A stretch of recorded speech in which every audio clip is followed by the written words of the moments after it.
শ্রীজীব গোপাল ভট্ট দাস রঘুনাথ ওই যে গোসাই জমে ভোজ করলা বাস তথা কৃষ্ণের নিত্য লীলা করিলা দেখো ভক্ত মন্ডলীগণ সাধুগুরু বৈষ্ণব এবং মাতৃগ মন্ডলীগণ ওই যে গোসাই জমে ভোজ করলা বাস রাধা কৃষ্ণের নিত্য লীলা করিলা প্রকাশ। এই সোনা গোস্বামীর মাধ্যমে আমার মহাপ্রভু বৃন্দাবনের লীলাকে আজকে সোনাপুর গ্রামে এসে পৌঁছালো। আর ওই লীলা আজকে আমরা আস্বাদন করার সুযোগ পেয়েছি একমাত্র আমার মহাপ্রভু এসেছেন। আজকে যে আমরা নরনারী একত্রে বসে সাধু সঙ্গ করার সুযোগ পেয়েছি একমাত্র আমার মহাপ্রভুর করুণার। আজকে যে হরির নাম এই বদনে নিয়ে যোগাই বদাইয়ের মতো যারা মহাপাপী ছিল উদ্ধার হচ্ছে জগৎ থেকে, আমার মতো যারা মহাপাপী জগতে উদ্ধার হচ্ছে কৃষ্ণ নাম নিয়ে, ওই নামটুকু এনেছে রাধারানীর ভান্ডার হতে আমার মহাপ্রভু তো রাধারানী হরিব। যা কিছু বলি না কেন সবই হলো আমার মহাপ্রভুর অবদান। যদি মহাপ্রভু না আসতেন তাহলে বৃন্দাবনের লীলা বৃন্দাবনই থাকতেন। বৃন্দাবনের লীলা এই ধরাধামে আমরা বসে আস্বাদন করার সুযোগ পেতাম না। তাই যার মন গায় তার গুণ গাইতে হয়।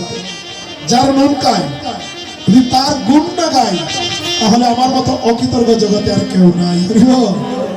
এই জন্য দেখবেন যে কোনো লীলা পরিবেশন করতে গেলে, যে কোনো লীলা আস্বাদন করতে গেলে আমাদের সর্বপ্রথমে আস্বাদন করতে হয় গৌর লীলা। পাইয়া মনুষ্য জন্ম না বুঝিলাম গৌর গুণ, হেন জন্ম তার ব্যর্থ হইল। পাইয়া অমৃত জুনি প্রিয়া বিষে গদ্য পানি, আর জন্মি আসে গেল নাহি। পাইয়া মনুষ্য জন্ম না বুঝিলাম গৌর গুণ। এই মানবকুলে জন্ম নিয়ে যদি আমার গৌর ভজন না হয়, মানবকুলে জন্ম নিয়ে যদি আমার গৌর সাধন না হয়, তাহলে শাস্ত্র বলছে জন্মি আসি কেন নাহি বল। এই জন্য মায়েরা আমরা হলাম কলির জীব, আর কলিতে অবতীর্ণ আমার মহাপ্রভু। তাই মহাপ্রভুর গুণগান কীর্তন করি আমাদের যে কোনো লীলা আস্বাদন করতে হয় হরিব। এখন যে মধ্যাহ্ন লীলা, এই মধ্যাহ্ন লীলা এটা হলো কিন্তু আমাদের জীবনের মধ্যাহ্ন বেলা। জীবনের মধ্যাহ্ন বেলা কেমন? নিজে আচরি ধর্ম অপরে শিখায়, আর সেই সিদ্ধান্ত নিতে ভাগবতে গায় হরিব। যেমন করে আমার মহাপ্রভু 17 বৎসর বয়সে দীক্ষা নিয়েছিলেন, 24 বৎসর বয়সে মহাপ্রভু সন্ন্যাস গ্রহণ করলেন, আর 24 বৎসর বয়সে সন্ন্যাস গ্রহণ করে পরের জীবের দ্বারে দ্বারে ঘরে ঘরে কৃষ্ণ নাম তুলে বলতেছে।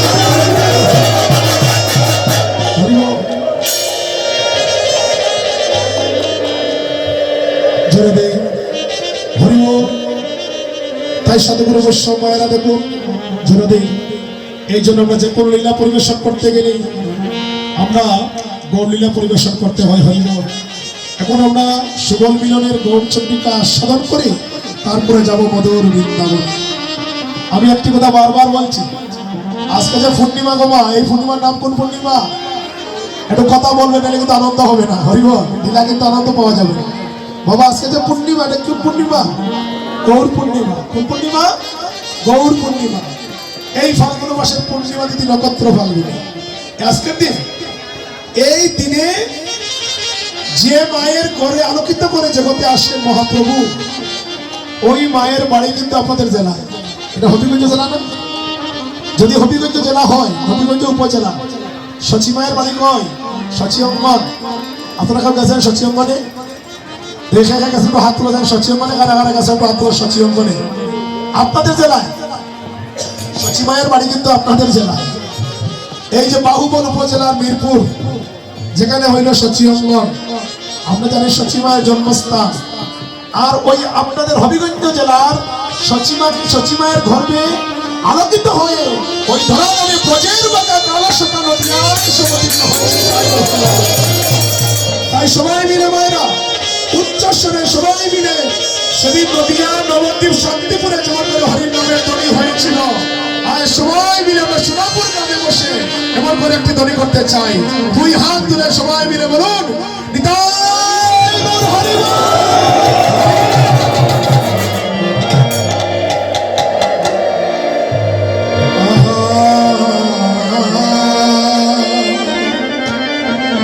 নাচে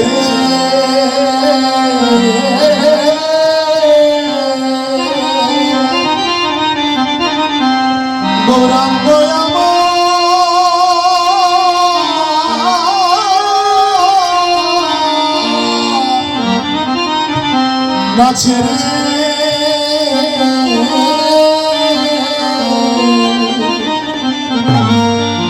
গৌরাঙ্গ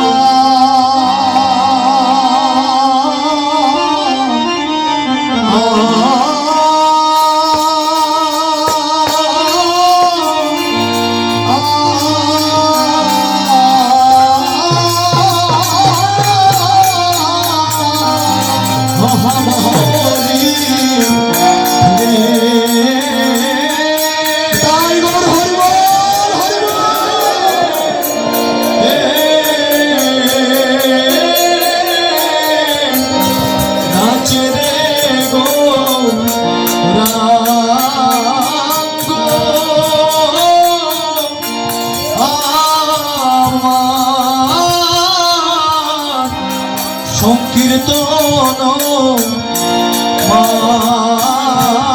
মাঝে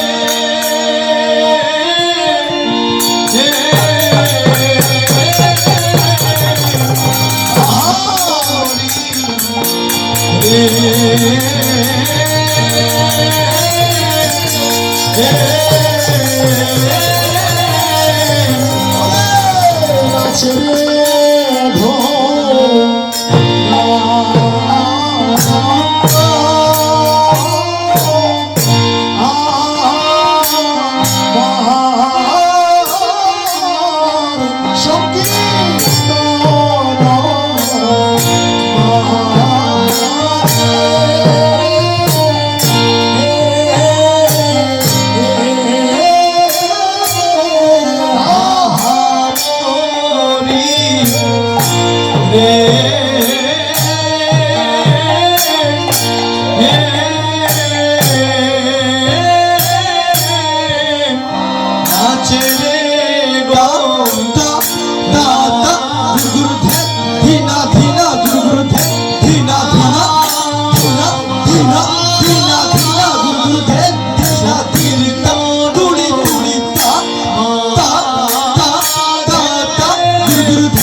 धाता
বলি নাচে রে গো রাম সংকীর্তনে মাঝে ওরে নাচে রে গো রাম গো আমার সংকীর্তন মাঝে বলি দুঃসন্দী ফুলের মালা গৌরী গলে সাজে ওরে দুশুতি ফুলের মালা গৌর গলে সাজে ওরে বলি দুঃসন্দী ফুলের মালা গৌরী গলে সাজে ওরে দুশুতি ফুলের মালা গৌর গলে সাজে বলি গৌর ঘলে আজি দুঃসতী মালা ওরে গৌর গলে আজি দুশুতি মালা বলি গৌর ঘরে আজি দুঃসতী মালা ওরে গৌর গলে আজি দুশুতি মালা ছবি ছবি মালা গৌরী গলা গৌর ঘরে আজি দুঃসতী ওরে মালা যেমনি মালা তেমনি দোলা গৌর গলে আজি দুশুতি মালা অব যেমনি মালা তেমনি গলা বলি গৌর ঘরে দুঃসতী মালা ওরে যেমনি মালা তেমনি দোলা দুশুতি মালা ওরে গৌর গলে আজি দুশুতি মালা জোরকে পরিবল নাচেরে গৌরাঙ্গ আমার সংকীর্তনের মাঝে দুঃসতী ফুলের মালা গৌর গলের সাজে হরি বলো মায়েরা জোরে হতা হয়ে না গো মায়েরা যদি হতা গো ওখানে চাউন এখানে একটু দুর্বল আমাদের কীর্তন গাইতে বসে শরীরের জুড়ে এত বড় আসর গাইতে এই চাউনে হয় না এগুলো ভালো চাউনের দরকার যাই হোক এখন আপনারা যদি একটু সাহায্য করেন আমাদেরকে নীরবতা পালন করে তাহলে হয়তো দুই চারটা কৃষ্ণ কথা আমরা আসন করাতে পারবো আর যদি হই হল্লা করে তাহলে আমাদের পক্ষে সম্ভব হবে না। তাই বলছি মা একটি কথা লক্ষ্য করুন নাচেরে গৌরাঙ্গ আমার সংকীর্তনের মাঝে আর দুঃসতী ফুলেরই মালা আমার গৌর গলের সাজে আজকে মহাপ্রভু এই মধ্যাহ্ন বেলায় যে অঙ্গনে কীর্তন করছেন আপনারা যে অঙ্গনে বসছেন আমরা যে অঙ্গনে কীর্তন করছি ওই অঙ্গনের নাম কি অঙ্গন আজকে আমরা কার অঙ্গনে আইছি যদিও সোনাপুর গ্রাম কিন্তু আজকের জন্য একটা কার অঙ্গন আজকের জন্য এটা হয়ে গেল আমার শিবাসের অঙ্গন তাই বলে হরিবল জানা নেই কার অঙ্গন আমার শিবাসের অঙ্গন কারণ মহাপ্রভু বলছেন কীর্তন হোক লন্ডন কীর্তন হোক আমেরিকা কীর্তন হোক ভারত যেখানে সেখানে কীর্তন হোক যেদিন যেখানে হরির নাম সংকীর্তন হবে সেদিনকার জন্য সেটা হয়ে যাবে আমার শ্রীবাসের অঙ্গন হরিবল জানা নেই। আর আজকে কিন্তু আমরা সবাই শ্রীবাস অঙ্গনে বসে আছি শ্রীবাসের বাড়ি হই গো মায়েরা যার অঙ্গনে আমার মহাপ্রভু কীর্তন করছেন শ্রীবাস ওই শ্রীবাসের বাড়ি কিন্তু আমাদের শ্রীহট্টে শ্রীহট্ট মানে কি শ্রীহট্ট মানে শুধু সিলেট জেলা নয় শ্রীহট্ট বলতে 4 জেলা একত্র হয়ে 60 জেলা বর্তমানে 60 জেলা কোন কোন জেলা সিলেট হবিগঞ্জ সুনামগঞ্জ মৌলভীবাজার এই 60 জেলা একত্র হইয়া যে স্থানটির নাম ছিল শ্রীহট্ট আর ওই শ্রীহট্টের মধ্যে আমার মহান মহান ব্যক্তি যারা সবাই জন্ম নিয়েছেন তাই এই জন্য শাস্ত্রে একটি কথা বলছে শ্রীহট্ট ভূমিতে জন্ম হইল যার জন্ম সার্থক করি কর পর উপকার হরিবল এই যে আজকে শ্রীহট্ট ভূমিতে জন্ম হয়েছে এটা একজন নামের স্বীকৃতির বলে না এটা কিন্তু আমাদের কোটি জন্মের স্বীকৃতির ফলে, কোটি জন্মের ভাগ্যের ফলে আজকে আমাদের সবার শ্রীহট্ট ভূমিতে জন্ম হয়েছে। এই শ্রীহট্ট ভূমিতে যে জন্ম হয়েছে, এই জন্মকে সার্থক করতে হলে আমাদের করি পর উপকার। ভক্তমণ্ডলীগণ, সাধুগুরু বৈষ্ণব মায়েরা, শ্রীহট্ট ভূমিতে কার কার জন্ম লক্ষ্য করুন। শ্রীহট্ট ভূমিতে কার কার জন্ম? প্রথমে বলি আমি আমার মহাপ্রভুর কথা। মহাপ্রভুর জন্ম কই? একটা কথা বলবেন বাবা। মহাপ্রভু জন্ম নিলে কোন জায়গায়? মহাপ্রভু জন্ম নিয়েছেন কই? কোন জায়গায়? ঢাকা দক্ষিণ। মহাপ্রভু কিন্তু গোলাপগঞ্জে জন্ম নিয়েছেন নি? সবাই শিওর নি? না। কোন জায়গায় জন্ম নিয়েছে? নবদ্বীপে। সবাই শিওর নি যে নবদ্বীপে জন্ম নিয়েছে? মহাপ্রভু কি নবদ্বীপে জন্ম নিচ্ছে? জন্ম আগে না ভূমিষ্ঠ আগে? কোনটা আগে?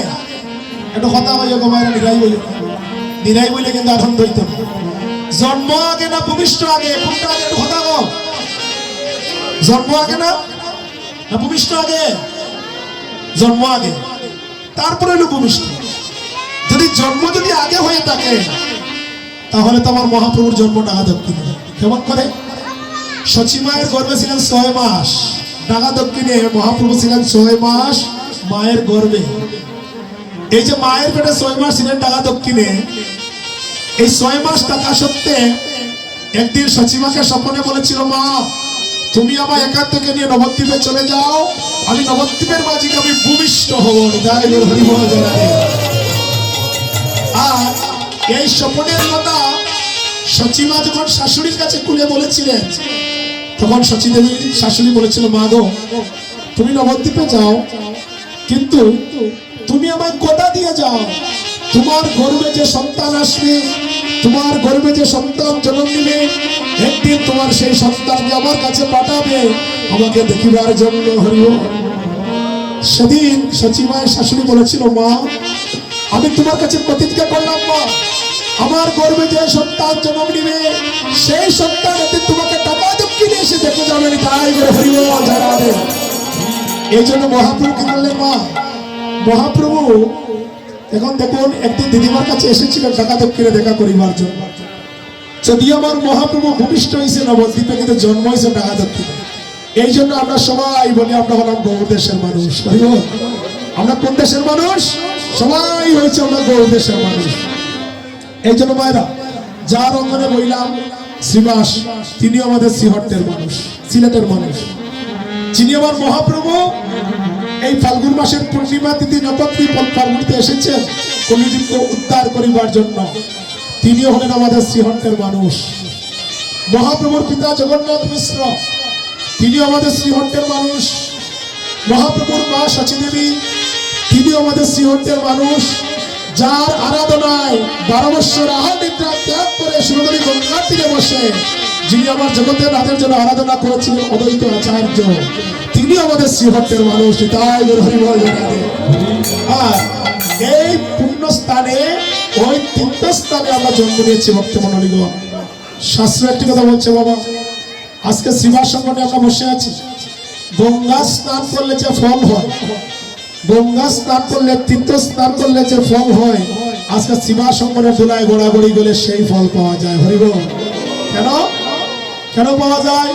ব্রজের খেলা কদম তোলা কাঁধে চড়াচড়ি, আর নৈদের খেলা নাম সংকীর্তন দোলায় গোড়াগড়ি। হরিবল।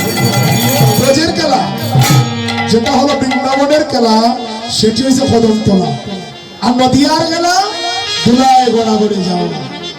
এই জন্য আমার মহাপ্রভু কি করলেন মায়েরা দেখুন, আজ আমার মহাপ্রভু এসে শ্রীবাস অঙ্গনে দোলায় গোড়াগড়ি গেলেন। আমার মহাপ্রভু এসে ভক্তের চরণ দোলায় গোড়াগড়ি গেলেন। কেন? দোলা নয়, দুলি নয়, গোপীপদের রেণু, সেই দোলা অঙ্গে মাকে আমার অন্যে সুন্দর কানে। সংকীর্তনের দোলা যদি লাগে পাপির গায়ে, নাচিয়া নাচিয়া পাপি এবার ব্রজতা দেখুন বাবা, সংকীর্তনের দোলা। আজকে যেখানে হরির নাম সংকীর্তন, এই সংকীর্তনের যতগুলো তুলিকোনা আপনার আমার অঙ্গে লাগবে, শাস্ত্র বলছে মা যতগুলো তুলিকোনা আপনার আমার অঙ্গে লাগবে, সে যতগুলো পাপী হোক না কেন, যত সহস্র বৎসর তার বৈকুণ্ঠে নাম বাস হবে। হরিবল জানাবে। এই জন্য মায়েরা ওই শ্রীবাস অঙ্গনে আসলে শিবাসঙ্গনের দোলায় গোড়াগড়ি যেতে হয়, শিবাসঙ্গনেই আসিবে আমাদের ভক্তের চরণ দোলায় অঙ্গে ভাঙিতে হয়।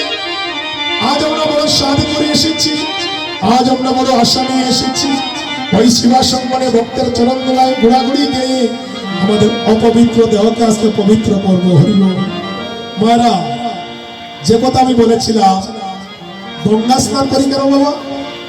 আমরা তীর্থ স্নান করি কেন? কোন কারণে? নিশ্চয়ই কোন কারণ আছে তো? কোন কারণে করি? যাদের টাকা পয়সা আছে আমরা নবদ্বীপ যাই, সেখানে গিয়া গয়া স্নান গঙ্গা স্নান আমরা করি। একটা মাত্র উদ্দেশ্য হলো আমাদের অপবিত্র দেহকে পবিত্র করিবার জন্য। আমরা জানি গঙ্গা স্নান করলে কি হয়? আমাদের অপবিত্র দেহখানি পবিত্র হয়ে যায়, এই তো ও ভাইরা। গঙ্গা স্নান করলে যেমন করে অপবিত্র দেহ পবিত্র হয়, একদিন গঙ্গা ভগবানের কাছে গিয়ে বলেছিলেন, প্রভু গো, আমার জন্য স্নান করে কত কত পাপী জগতে উদ্ধার হয়ে যায়, তুমি আমায় বলে দাও আমি উদ্ধার হবো কেমন করে জগৎ থেকে।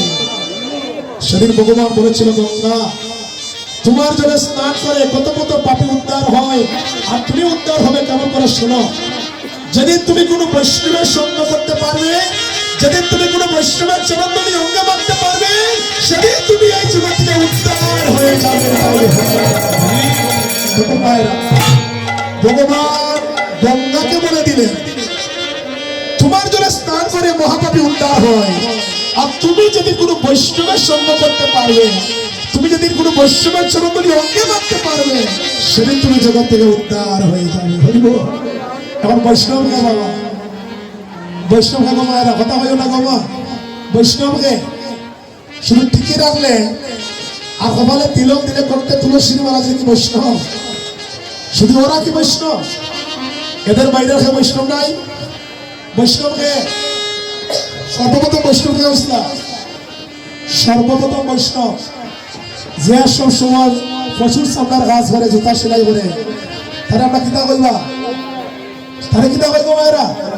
যে সব সময় প্রচুর চামড়ার গাছ করে, জুতা সেলাই করে, ব্যাগ সেলাই করে চামড়া দিয়া, সে কিতা? রুইদাস। রুইদাস না? তো সর্বপ্রথম বৈষ্ণবকে রুইদাস। তো বেটা সেলাই করিয়া আর চামড়া গাছ করিয়া বেটা সামনে বৈষ্ণব হইল। যদি খালি স্টিকি রাখিয়া আর ঘরটা তুলসীর মালা দিয়া আর তিলক ধারণ করে যদি বৈষ্ণব হওয়া যায়, তাহলে বেটা জুতা সেলাই করে সামনে বৈষ্ণব হইল। আমাদের আগে জানতে হবে বর্তমানের গোসানি করে বৈষ্ণব।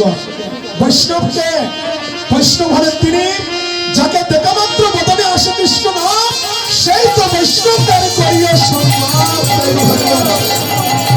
যাকে দর্শন করলে বদনে কৃষ্ণ নাম এসে যায়, যাকে দেখা মাত্র বদনে কৃষ্ণ নাম এসে যায়, সে হয়েছে পরম বৈষ্ণব জগতের কাছে। এই জন্য বাবা রুইদাস হলেন সর্বশ্রেষ্ঠ পরম বৈষ্ণব জগতে। হরিব। রুইদাস হয়েছে পরম বৈষ্ণব। ও মায়েরা, এই কথা আমরা কেন বলছি না? দেখো, গঙ্গা স্নান করলে যে ফল হয়, আজকে শিবাসঙ্গনের দোলায় ঘোরাঘুরি গেলে সেই ফল হয়ে যায়। কেমন করে? এই যে আপনারা যারা এখানে মিলিত হয়েছে, আপনারা সবাই হলেন পরম বৈষ্ণব, আপনারা সবাই হলেন পরম ভক্ত। যদি আপনারা বৈষ্ণব না হতেন, যদি আপনারা ভক্ত না হতেন, তাহলে এমন করে ভগবানের কীর্তন আস্বাদন করিবার জন্য শিবাসঙ্গনে আপনারা আসতেন না। তাই ভক্তমণ্ডলীগণ শিবাসঙ্গনে যারাই আসে, তারা সবাই হলো সাধুগুরু বৈষ্ণব। তাই হরিব। এই জন্য আপনাদের মতো পরম বৈষ্ণবের চরণধূলি অঙ্গে বাঁধলে, আপনাদের মতো ভক্তের সঙ্গ করলে, এই জন্মে কৃষ্ণ কৃপা হোক বা না হোক, পরিপূর্ণ যে জন্মে আমাদের সবার কৃষ্ণ কৃপা হয়ে যাবে। হরিব। এখন আমার কথা হইল মায়েরা, শিবাসঙ্গনের দোলায় কিনা হলো গোড়াগড়ি যায়নি গো? যায়নি? সবার দেহ কিনা গোড়াগড়ি যায়নি? শিবাসঙ্গনের দোলায় যায় না। সবার দেহ গোড়াগড়ি যায় না। তার কারণ কি? তার কারণ হইল আমাদের দেহের মধ্যে 5টা কাঁটা আছে, ভক্তির পথে বাধা। 5টা কাঁটা, 6টা পোকা। যতক্ষণ পর্যন্ত আপনার আমার দেহে থাকবে, ততক্ষণ পর্যন্ত আপনার আমার দেহ কারা শিবাসঙ্গনের দোলায় গড়াগড়ি যাবে না। এই 5টা কি বলা? দেখুন, 5টা কাঁটা। এই 5টা কাঁটা প্রথমে হইল অহংকার। দেখো, কিসের অহংকার? আমিত্বের অহংকার। প্রথমে হইল আমিত্বের অহংকার। যতক্ষণ পর্যন্ত আপনার আমার দেহের মধ্যে আমিত্ব থাকবে, ততক্ষণ পর্যন্ত আপনার আমার দেহ কারা শিবাসঙ্গনের দোলায় গড়াগড়ি যাবে না। হরিব। দ্বিতীয় কাঁটা কি? দ্বিতীয় ঘাটা হলো যৌবনের অহংকার। যৌবন, আপনার আমার যৌবন, দেখবেন মায়েরা যৌবনকালে কিন্তু সীমাসঙ্গনে আমরা বসতে চাই না। চাই যারা যুবতী, যারা যুবক, যারা এই অঙ্গনে বসবে না বাবা। কেন? আমাদের অনেক বাধা কাটা আমাদের ভিতরে থাকে, এজন্য কেউ সীমাসঙ্গনে বসতে চায় না। এই অহংকারটুকু যখন তারপর যৌবনের অহংকার, তখন দেখবেন আপনার আমার দেহখানা সীমাসঙ্গনে বসবে না, আর সাধুর বাতাস সঙ্গে লাগবে না। এই জগৎ থেকে আপনি আমি উদ্ধার হতে পারবো না। হইল এমন হলো দুইটা ঘাটা। তৃতীয় ঘাটা হইলো কি তার রূপের অহংকার। রূপ মানে কি বাবা? যে আমার মতো সুন্দরী জগতে কেউ নাই, আমার মতো সুন্দর জগতে কেউ নাই, এই সুন্দর দেহ নিয়ে আমি সীমাসঙ্গনে বসতে পারবো না। এই ভাবটুকু যখন আপনার মধ্যে আমার মধ্যে চলে আসবে, তখন আপনার আমার দেহখানা সীমাসঙ্গনে বসবে না, আর বৈষ্ণবের চরণগুলি অঙ্গে বাঁধা হবে না, আর সাধুর বাতাসে আপনার আমার অঙ্গে লাগবে না। সেদিন আপনার আমার মানব জনক বেতা চলে যাবেন। তাই গুরু হরি বজরা। এমন করে আমাদের পাঁচটা। তারপরে হলো বিদ্যার অহংকার। আমার মতো বিদ্যার জগতে আর কেউ নাই, আমার মতো পণ্ডিত জগতে কেউ নাই। এই ভাবটুকু যখন আপনার আমার মধ্যে চলে আসবে, তখন আপনার আমার দেহখানা সীমাসঙ্গনে দোলায় বরাবরই যাবে না। হইল এই জন্য মায়ের কি করতে হয়? সীমাসঙ্গনে আসিলে ওই পাঁচটা কাটা আমাদের ঘরে রেখে আসতে হয়। কেমন করে লক্ষ্য করুন। একদিন যুধিষ্ঠির মহারাজ একটি বৈষ্ণব সেবার আয়োজন করেছে। যুধিষ্ঠির মহারাজ যখন বৈষ্ণব সেবার আয়োজন করেছিলেন, সেদিন ভগবান শ্রীকৃষ্ণের শরণাপন্ন হলেন। ভগবান শ্রীকৃষ্ণের শরণাপন্ন হয়ে বলছে, প্রভু প্রভু, আমি মনে মনে বাসনা করেছি আমি একটা বৈষ্ণব সেবার আয়োজন করব। এখন বলো প্রভু, আমি কোন বৈষ্ণবের সেবা দিব? তুমি যে বৈষ্ণবের নাম বলবে, আমি সেই বৈষ্ণবের সেবা দিতে চাই। ভগবান শ্রীকৃষ্ণ উপনীত হয়ে বলছে, যুধিষ্ঠির, আমি যে বৈষ্ণবের নাম বলবো তুমি কিন্তু সেই বৈষ্ণবের সেবা দিবে না। যুধিষ্ঠির মহারাজ বলছে, প্রভু তা কি হয়? আমি তোমার কথা ছাড়া একবার সামনে যাইনি, আমি তোমার কথার অবাধ্য কখনো হইনি। আর তুমি যে বৈষ্ণবের নাম বলবে, আমি ওই বৈষ্ণবের সেবা দিব না, তা কি হয়? বলো প্রভু, আমি কোন বৈষ্ণবের সেবা দিব? তুমি যে বৈষ্ণবের নাম বলবে, আমি সেই বৈষ্ণবের সেবা দিতে চাই। উত্তরে ভগবান শ্রীকৃষ্ণ বলছে, যুধিষ্ঠির, রোহিদাস নামে একজন বৈষ্ণব আছে, যদি তুমি তার সেবা দিতে পারো, তাহলে তোমার বৈষ্ণব সেবা সার্থক হয়ে যাবে। এবার যুধিষ্ঠির মহারাজ বলছে, প্রভু ঠিক আছে, আমি নিজেই যাব আমন্ত্রণ করিবার জন্য। কৃষ্ণ বলছে, না, তোমার যেতে হবে না, তুমি তোমার ভাই অর্জুনকে পাঠাও আমন্ত্রণ করিবার জন্য। এবার অর্জুন গেল ধীরে ধীরে রোহিদাসকে আমন্ত্রণ করিবার জন্য। অর্জুন গিয়ে যখন উপনীত হয়েছে, অর্জুন উপনীত হয়ে দেখে রোহিদাস নানা পশুর চামড়ার কাজ করছে আর মদনে কৃষ্ণ নাম গাইছে। রোহিদাস মনে মনে চিন্তা করলো, তাকে আমি কেমন করে আমন্ত্রণ করবো? সে নানা পশুর চামড়ার কাজ করছে, কিন্তু আজকে যদি আমি আমন্ত্রণ না করি, আগামীকাল আমাদের রাজদরবারে বৈষ্ণব সেবা, রোহিদাস সেখানে উপনীত হবে না। এবার অর্জুন গিয়ে যখন রোহিদাসকে আমন্ত্রণ করে বলছে, রোহিদাস, আগামীকাল আমাদের রাজদরবারে বৈষ্ণব সেবার আয়োজন, তোমার যেতে হবে। রোহিদাস বলছে, ভাই, আগামীকাল তোমাদের রাজদরবারে বৈষ্ণব সেবার আয়োজন, আর আজকের জন্য আপনি হলেন আমার অতিথি। আমি তো আগামীকাল তোমাদের রাজদরবারে যাব, আর আজকের জন্য আপনি হলেন আমার অতিথি। আপনি আমার কুড়ে করে সেবা নিয়ে যান।